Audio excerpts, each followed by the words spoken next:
This is the Detroit Sports Podcast Network. Detroit is the greatest! Straight up light you on fire for a Coney dog right now.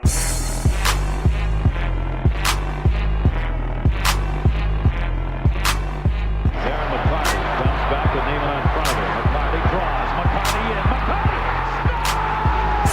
A magnificent goal! Darren McCarty!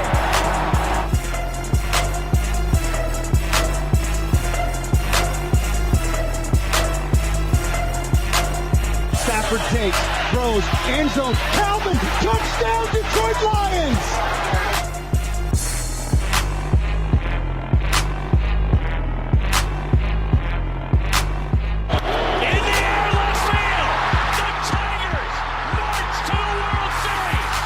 Welcome to the latest edition of the Motor City Sports Rant. I am the Doc, John Macaroon. Jason will be calling in about 5 minutes. I just wanted to open the podcast telling everybody how excited I was, how excited I am that it's March when I had an opportunity to watch Michigan State, Michigan version 3. I'll be honest, I really thought that Michigan was going to win based on how they were playing in the tournament. I mean, they were shooting lights out. They were playing like they were when they were having success, shooting lights out. And so I saw how Michigan State was grinding it out versus Ohio State, versus Wisconsin. I just felt like if there was a squad that couldn't handle 3 games in 3 days, it was going to be Michigan State. Obviously, some people were discussing, well, how much effort should Michigan State give in the contest versus Michigan? How important was it going to be? Well, obviously people were thinking that, well, if Michigan State were to actually win the game, win the Big 10 tournament title alongside the Big 10 regular season title, that it would really help them in their seeding, maybe even earning them a chance to have a number 1 seed, having an opportunity to better their situation. So they played it straight up. They played hard. And Michigan State, I give them credit, they grinded. They played really hard in that third contest, and Michigan started off with some swagger. They played well. Iggy Brzdakis was shooting very well, and early on I was like, oh, that's the Michigan that I know. When Livers and Iggy and Poole were making their threes, I was like, oh, man, this is why playing Michigan is so tough. This is why I don't like watching Michigan games. And then the Aaron's injury happens, and then you're like, of course. You know, a situation in which this kid, poor Kyle Ahrens, has fought his whole season trying to come back, and he hit a 3, and then he had that gruesome injury. Many people thought he broke his leg, but thankfully, you know, they revealed that the x-rays were negative, and he came out. And I knew once he was going to return that Michigan State was going to use that as a huge psychological lift, and he timed it perfectly, and Michigan State in the second half was able to clamp down defensively and actually take down the Big 10 tournament title in Chicago, defeating Michigan for the 3rd time. I was excited. I posted all over social media. It's a great experience to beat your rival 3 times. But unfortunately, that feeling only lasted for about half an hour because the bracket was revealed. Quite frankly, it was frustrating, to be placed in the bracket with Duke. I'm not going to lie. You're a Spartan fan, and everybody that's not a supporter of Michigan State is going to say, well, why are you upset? Why are you all butthurt that Michigan State's playing in a bracket, playing in a region with Duke? Let me tell you why. Because Duke's the best. And you give props to the number 1 team in the entire tournament. You give props to one of the best players in the country in Zion Williamson. And I'm not particularly looking forward to, if it actually happens, when Michigan State and Duke play each other, where Zion Williamson goes off for 30 points and utilizes the mismatch and utilizes his solid game plan and his skills to hurt the team that you support. And you look at it, and it's disappointing in that administrators, the committee that put this bracket together, basically told us supporters that, you know what, the tournament that just happened, the Big 10 tournament, doesn't mean anything. It would have behooved Michigan State, based on what the committee did. It was obvious that the committee had already placed Michigan State in the bracket with Duke. They had already put them at number 2. And they can come out and lie to everybody and say that, well, yeah, based on their win, they leapfrogged everybody, and this is what happened. But I'm a guy that doesn't believe it. I don't believe in what the committee said. I think that, they diminished the value of the Big 10 tournament. And it's just frustrating knowing that a mistake like that was made. And it kind of really, hopefully the new Big 10 commissioner really looks at changing it up and making a new situation where the tournament ends on Saturday. So, but I get a chance to welcome in Jason Jarvie. My guy, Jason, what up, brother? I'm just here with my child, feeding him dinner and hoping that he eats something, and trying to be positive about this bracket and where the Michigan State Spartans landed. Look, we'll talk all about that, and no problem. Let your son make his podcast debut. I don't care about any of that. I'm so thankful you picked up the phone call. That's awesome. Look, let's first talk about this because, yes, I started the podcast complaining a little bit about the committee and what they did, but I want to say this. What a great 2018-2019 season for Michigan State, and the opportunity that they had to, really reclaim the state of Michigan in basketball, because Michigan had really done a good job in the last couple years. But for Michigan State to go out there and defeat Michigan 3 times, I watched the game. You saw on our social media at Detroit Podcast. I thoroughly was impressed with Michigan State and grinding it out that fashion. That's the best way to do it, Jason. Come out, lose a little bit, struggle, get down by 13, have a great, motivation in trying to play for your fallen brother, Aaron's. He comes back, and then they come back, and it's a wonderful, wonderful comeback, winning it all. Totally, and it was when I with the championship game being on St. Patrick's Day, I had my festivities in the morning, and so I was home, I was ready to watch the game. Watched the first half. I wouldn't say that I gave up on the Spartans, but I also needed to take a nap. So I went laid down at halftime because I was confident in my Spartans that they were going to be able to pull this out, especially with the horrific injury that happened with Aaron's. So I was very I came back at the end of the game, and it was great. It was a great feeling.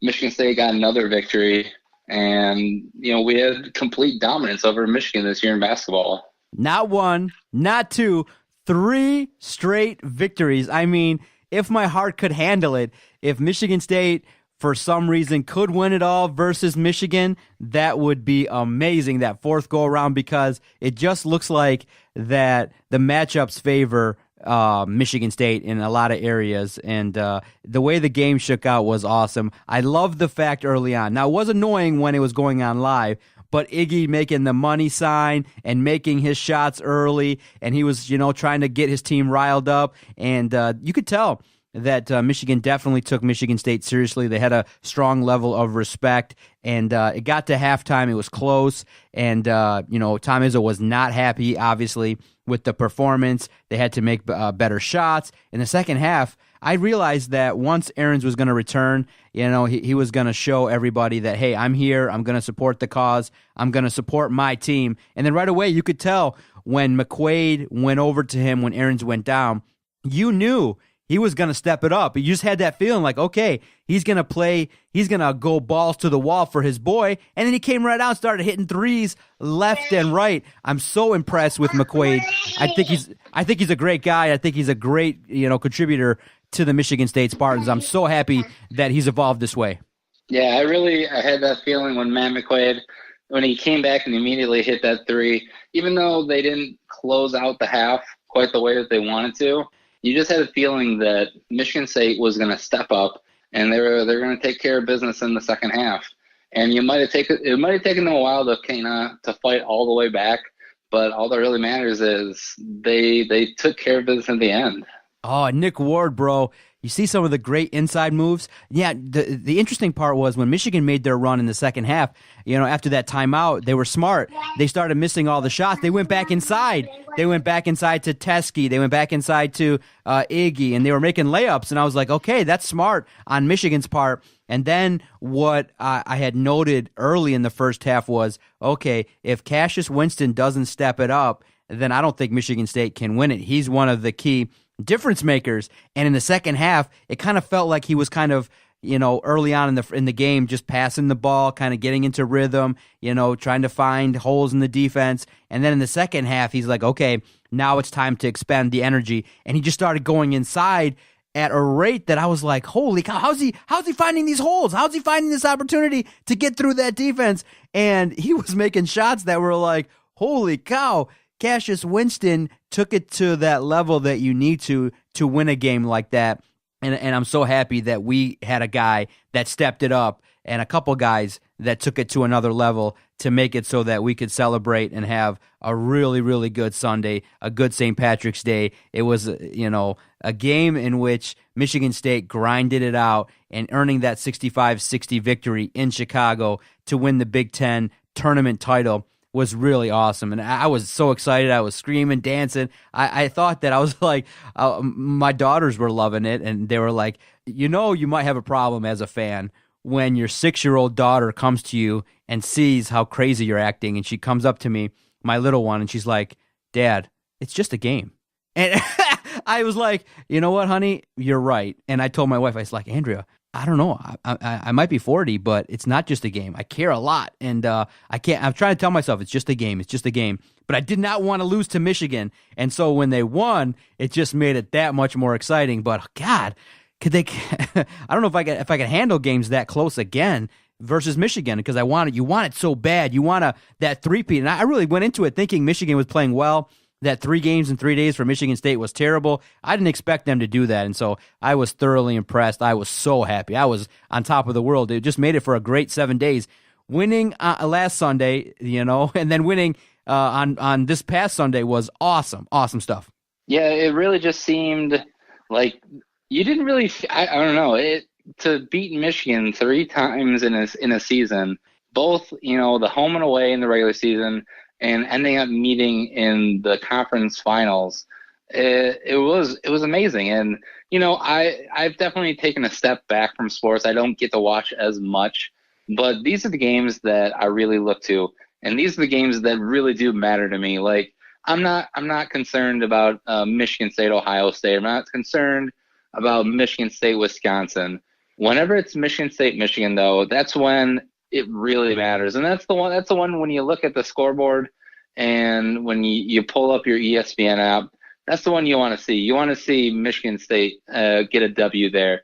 And to have that happen all 3 times, each and every time, it felt like it would have been worse if we would have lost that one, because you win the first one on their home court. You know that in your gut that you don't want to lose that, season finale at home, because that would be awful. And then you win that game. The next time that you would see Michigan would be in the finals of the conference tournament. And you don't want to lose that one, because then all else doesn't matter. It didn't matter that you didn't beat, or that Michigan didn't win in the regular season. They won the conference tournament. So to win all 3 times and to win in that fashion, it was great as a Michigan State fan. It just would have been nice if it would have really played out in the cards in the draw in the NCAA tournament. Yeah, no doubt about it. And the good thing is that no trophies for Michigan. They didn't deserve any this year. They weren't the best team in the Big Ten. For the season 2018-2019, Michigan State was the best team in the conference. Absolutely, yeah, it was. And I wouldn't, if we would have had this conversation at the beginning of the season, the way Michigan was playing, they were playing at a high level, but it just seemed everything evened out through the regular season of the Big Ten. Michigan State, they had their bad losses, but Michigan, they showed that they weren't invincible, because there was a point when Michigan looked like they could run through the country and they could really make a serious run at making it back to the Final Four in the national championship game. By the end of the season, clearly they look like they're going to be a decent team, and they definitely have a better draw than Michigan State in the tournament. But I definitely don't think that they're a lock to, make it through to the Elite Eight and to the Final Four. I think, you would think that they make it through to week 2 of the tournament, but as we've seen with Michigan State in years past, anything can happen. If they come up against a hot team and they have trouble scoring, they can't score like they do against Michigan State, then maybe this is the year that we see Michigan get bounced early. Oh, that'd be awesome. Okay, so the victory happens. Everybody's celebrating. We're having a good old time. And CBS announced just prior to the release of the brackets, they said, I believe on Saturday, they said, okay, we understood the catastrophe that happened in years past on cable where they tried all these stupid-ass gimmicks. They tried to do it alphabetically. They would talk for half an hour. There was one year the coverage was so bad that some tool figured out a way to release the bracket to save us all from the misery of what they were trying to do. And so they said, yes, finally, CBS said, we understand what we did. We understand we messed up. We understand what you guys want. All you guys want is start the show, release the bracket. That's it. Go to the region, announce the teams. And CBS, it was awesome. 6 o'clock hit. They tell everybody, look, this is what it is, and they start with the East region, and the number 1 overall seed is Duke, and they're going through it, and I'm like, okay, well, maybe I don't think they're going to put Michigan State in the same region as Duke, so I'm thinking, okay, Michigan State, if they're not going to be in the East, they're going to be in the Midwest, maybe in the South based on the seeding. Probably they're going to bounce out Virginia, maybe bounce out Gonzaga. For sure, Michigan State maybe could have earned a number 1 seed, at worst, a number 2 seed. And then they scroll down, and it's revealed. And I'm like, no, Michigan State got screwed, man. They got the number 2 seed in the same region as Duke. And the first thing I said was shit. And that was my reaction to it. And I'm just, my initial reaction was being bummed out that they're in the same region as Duke. It sucks. It really does suck because obviously you're going to have to go up against the number 1 overall team in the country right now. You know, barring any injuries, you're going to be going up against the number 1 overall NBA draft pick in Zion Williamson. So if we make it that far, it's going to be a tough draw. But really, I need Michigan State to really focus, and I need them to lock down this first weekend. You know, I'm not worried about, Bradley, number 15, not worried about them. What I am worried about is the second matchup, the possibility of going up against Louisville, because I feel like Louisville is one of those teams that it's almost like a kryptonite for Tom Izzo, that they just seem to have their style of play, and it was the same when they played Syracuse in the tournament a couple years ago, that it was something about the way those teams played that they just don't match up well for Michigan State. So I need Michigan State to really focus and buckle down and prepare for this tournament. Get ready.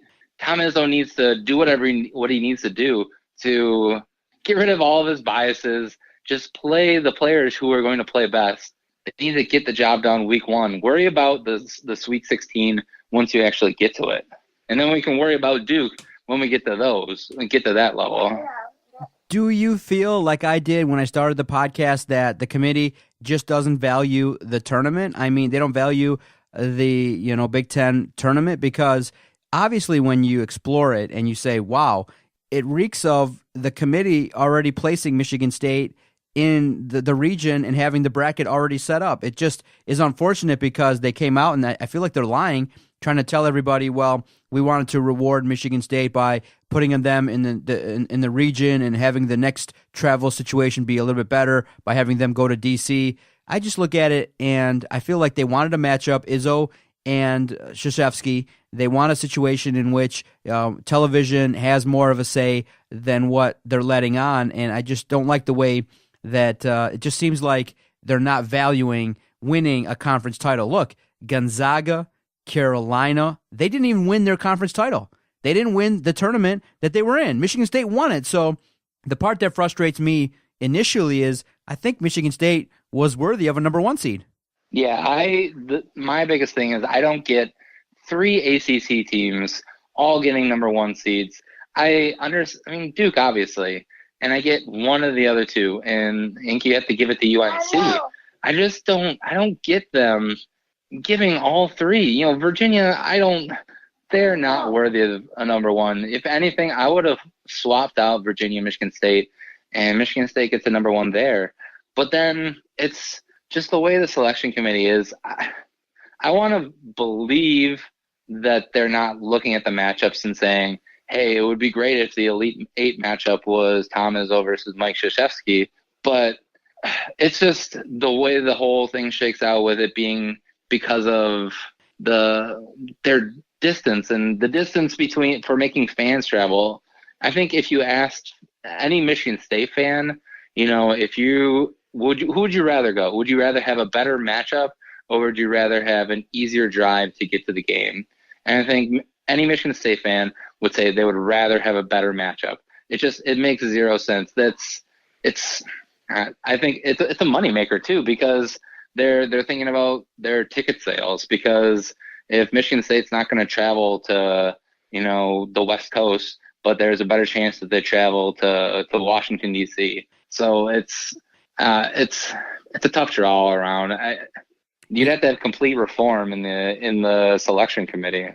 Well, Jason, I understand everybody's frustrations. I understand that everybody's pissed off regarding Michigan State's draw. But after the initial shock, it's time to say this. Look, Michigan State, if they're going to win it all, I want them to face Duke, because I want them to defeat the best. I want Michigan State to be able to go down to I want them to be able to handle their business early on in Des Moines, Iowa. Go take care of your business, win your first round matchups, defeat Bradley, defeat Minnesota or Louisville, which they will do, and then make your way through the tournament, get down to Washington, D.C., handle your business, and then finally get to that Elite Eight matchup versus Duke. And I think they're going to win it. And here's why.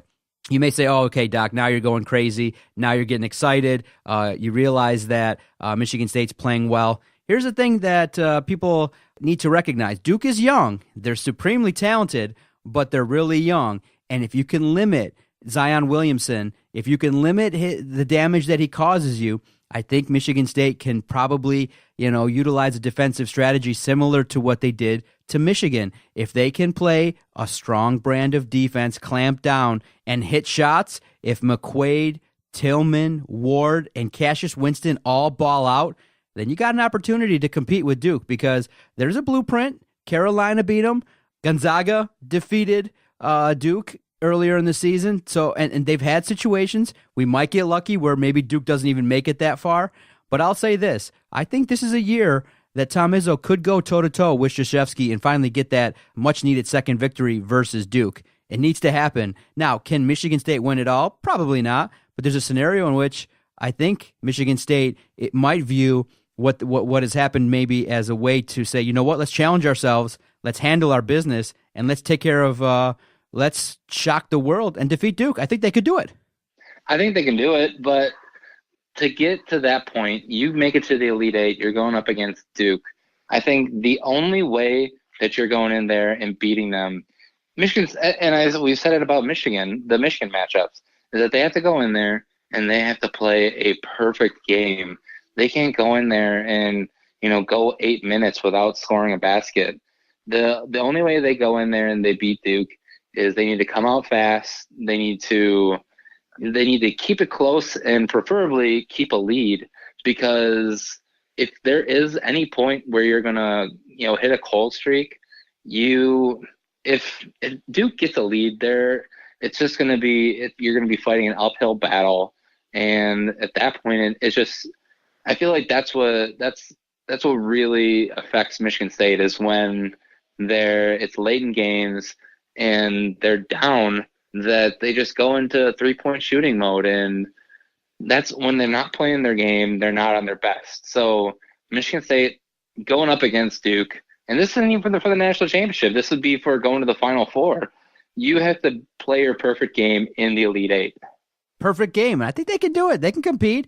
What chance do you think, what percentage chance would you say that it'll be Duke versus Michigan State in the regional final? I want to say it's a 100% chance that I think Michigan State makes it there.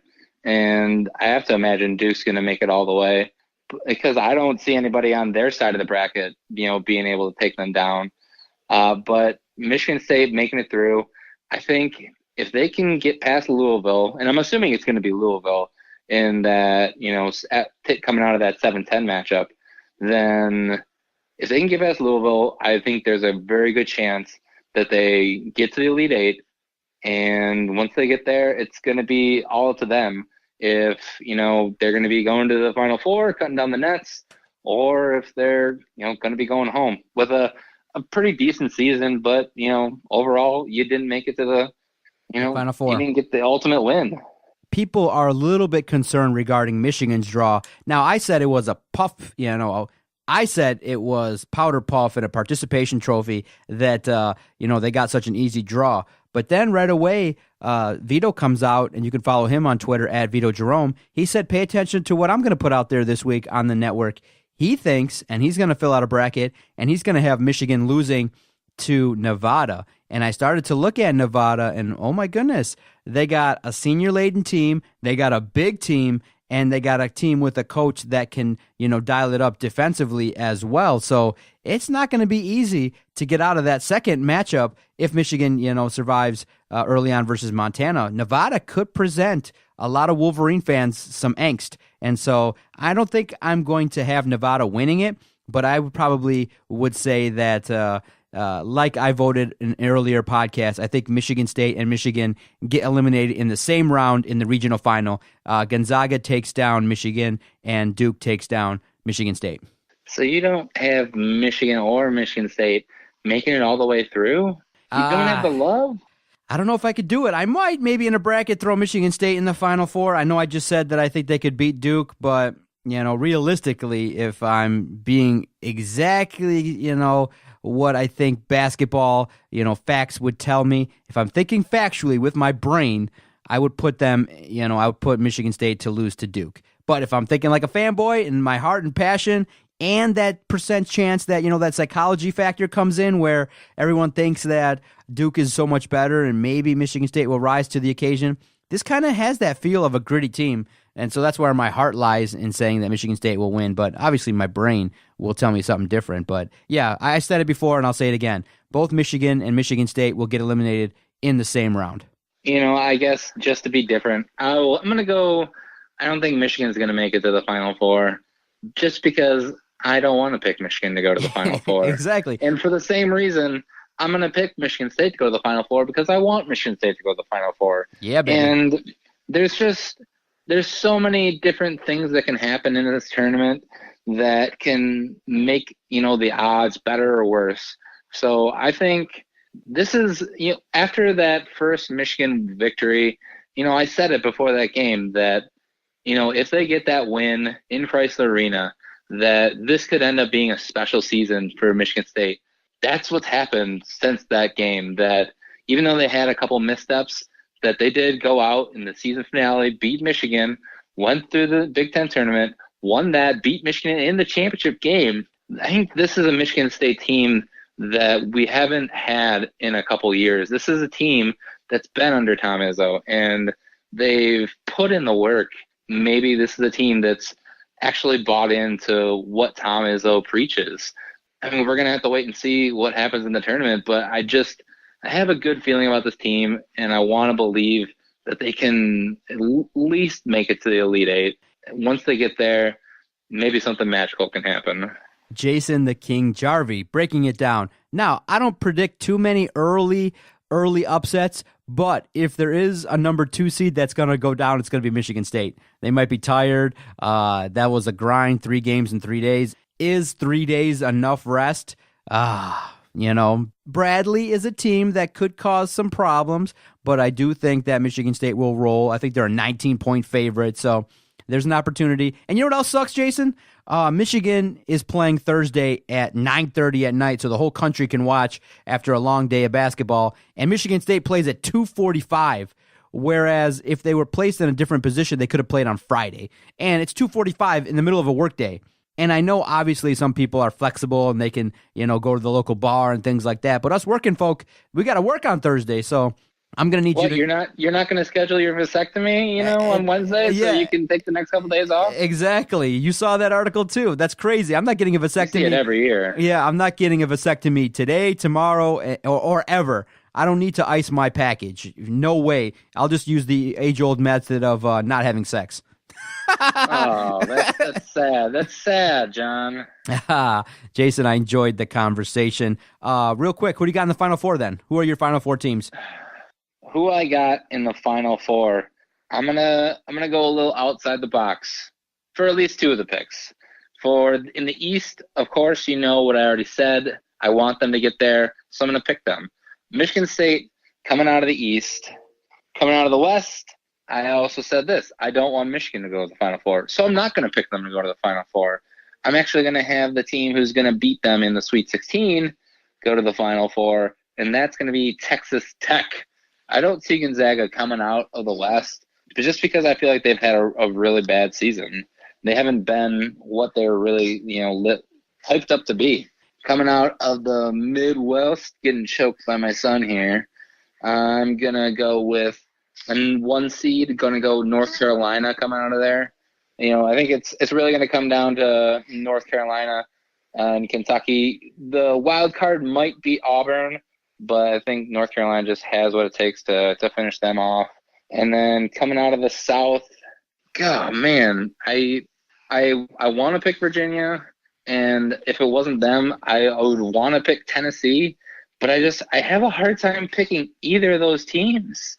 But looking at the rest of the team, I don't see like a standout who can really, pull it out. Maybe, just maybe. This will be the sleeper pick. I'm going to take Villanova out of the South. Villanova out of the South. I think they were, they're coming off. They've had some really great seasons the past couple seasons, and I think they struggled. But coming into the tournament, I think maybe they come out, because I have zero faith in Virginia and Tennessee come tournament time. And I think if a team can capitalize on that, it might be Villanova. I appreciate So Villanova, yes. North Carolina, Texas Tech, and Michigan State. You can follow Jason on Twitter at Jarvie the King. Stay tuned. Later in the week, I'll reveal my Final Four on a later edition of a podcast that will air on this network. Jason, thank you so much for giving us some time. I enjoyed celebrating the season with you, the ups and the downs. I look forward to talking to you next week when Michigan State advances to the Sweet 16, baby. I do. I look forward to it. And I look forward to future episodes where we get to talk about the sad state of Detroit sports, because all of college sports will be done. And we'll have nothing to talk about but the sad state of the Tigers and what the Red Wings are going to do in the off season, and the Pistons, probably getting manhandled in the first round of the playoffs. But that's for later dates. Blake Griffin, it was just announced, is requiring some load management, is going to be out in the contest versus Cleveland. Well, it's the whole LeBron James treatment. The Pistons, if they are actually gearing up for a playoff run, that they have to go in, they have to rest some of their guys, so they're going the All-Star treatment. And I'm just, some days they have it, some days they don't have it, and it's the days that they don't have it that really worry me. Thank you so much. You've just downloaded the latest edition of the Motor City Sports Rant, hosted by Jason the King Jarvie, and the Doc airs every Tuesday on the Detroit Sports Podcast Network. See ya. Later.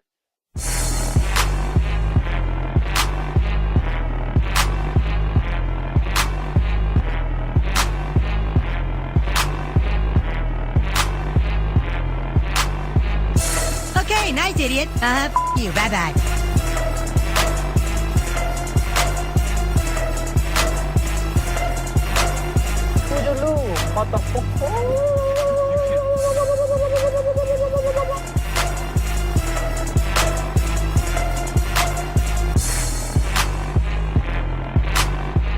Good day, sir. I said good day.